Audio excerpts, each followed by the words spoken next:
agreement about where that money is spent and not wasted. Jack Straw talking to Claire Ashforth in London. Well, now joining me in the studio is the Liberal Democrat MP for Cheadle and the party's Deputy Foreign Affairs spokesman, Mark Hunter. I'm also joined by Dr Amar, a Conservative A-list candidate. And in our London studio tonight is Dr Brian Idden, the veteran Labour MP for Bolton South East. Gentlemen, thank you very much indeed for joining us. Mark Hunter, if I could turn to you first of all, it's very interesting and very noble in many ways to hear what Jack Straw and Trevor Phillips are doing in Blackburn. But given the messages that Phil Willis is also putting out, what do you read from the government's messages?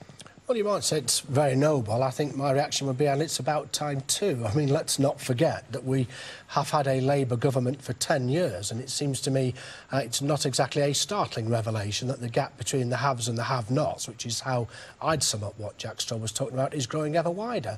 And I think that is a indictment, frankly, of the government's failure to tackle these social issues. Right now, I suspect there's a whiff of electioneering about it all. It's quite clear from the newspapers where these articles have been placed that what Labour are trying to do is address their core support that they've ignored for far too long. Having said that, from your point of view, you're a practising Muslim and you're now on David Cameron's A-list, so you're hoping for a seat.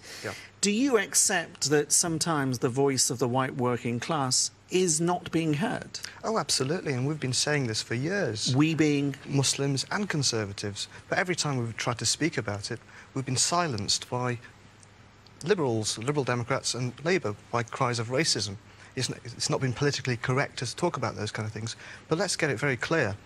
I'm very pleased that the government's caught up with what we've all been saying for years, but I'm a bit cynical, as you suggested, as to why they're doing it. There are seats, for instance, Dagenham, which may turn where Labour is losing a lot of seats to BNP, and I think this is electioneering. Do you accept that, Brian Idden, because you're a neighbour of Jack Straw's, do you accept that the government is trying to have its cake and eat it? Well, I think the point I would like to make, especially regarding Phil's comments, is that there are young people in all communities, across the Asian community and within the white community too, who feel excluded and are excluded for one reason or another, either because of drug addiction or because they've had a poor education and can't slot into a job. These are difficult young people to deal with in any community. But do you accept responsibility for that, which was Mark Hunter's point?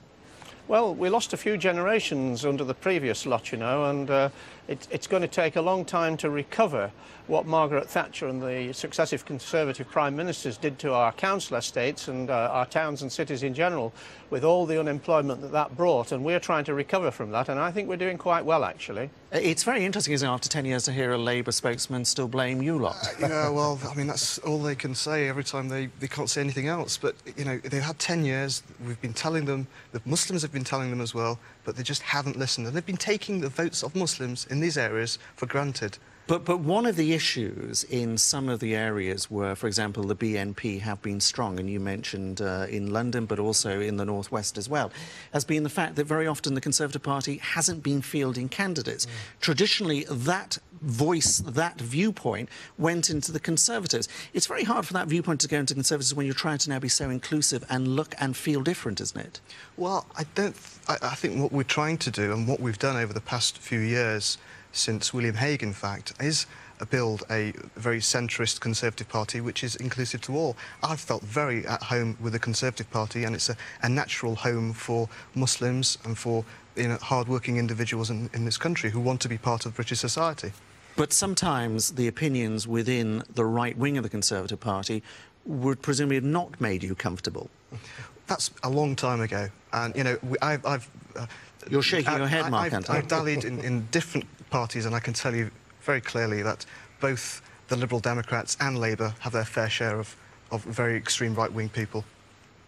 Is that true? No, not at all. I don't know where these assumptions are coming from, but I would certainly say to you, as regards the BNP, that it is increasingly obvious that it's the Liberal Democrats in the North West who are the most effective at beating the BNP in their own backyard. And you only have to look at the local election results again last week, where the Liberal Democrats in Burnley won a seat from the BNP. So I think time and again we are proving ourselves as the party that is most effective at rebutting the sort of divisive, destructive policies that people like the BNP, and must say, the more right-wing elements of the Conservative Party do still want to portray.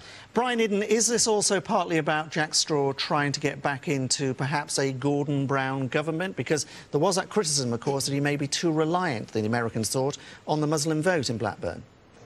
Well, of course, Jack Straw is one of our best politicians, and we would want him in a Gordon Brown government, and I'm quite sure Gordon Brown would take him into a Gordon Brown government. But Jack has always talked to his Muslim community and his other communities in Blackburn.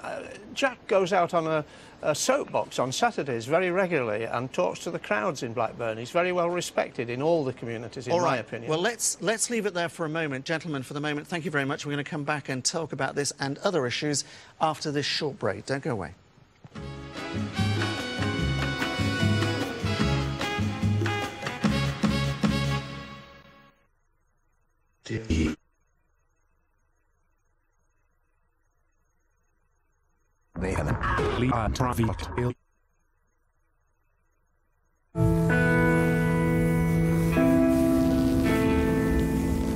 Steven Spielberg's